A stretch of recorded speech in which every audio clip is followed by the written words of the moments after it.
പോട്ട signal junction അടച്ചു. അപകട മരണങ്ങൾ തുടർക്കഥയായതോടെയാണ് സിഗ്നൽ ജംഗ്ഷൻ അടയ്ക്കണമെന്ന ആവശ്യം ശക്തമായത്.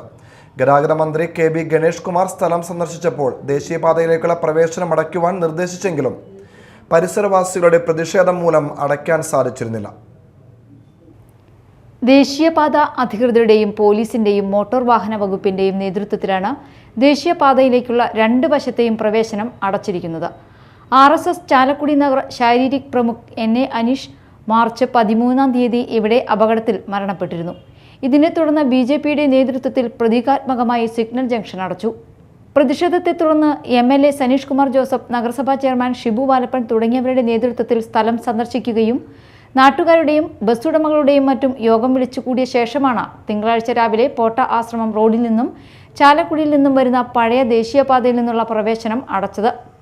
കാൽനട യാത്രക്കാർക്ക് റോഡ് മുറിച്ചു കടക്കാനായി സിഗ്നലിന്റെ സമയം കൂട്ടുന്ന കാര്യം ദേശീയപാത അധികൃതരുമായി സംസാരിച്ച് തീരുമാനിക്കുമെന്ന് ചെയർമാൻ ഷിബു വാലപ്പൻ പറഞ്ഞു. സിഗ്നൽ ജംഗ്ഷനിൽ കേന്ദ്ര സർക്കാരിൽ നിന്ന് അടിപ്പാതയ്ക്ക് അനുമതി ലഭിച്ചു കഴിഞ്ഞു. ടെൻഡർ നടപടികളും പൂർത്തിയായി വരുന്നു.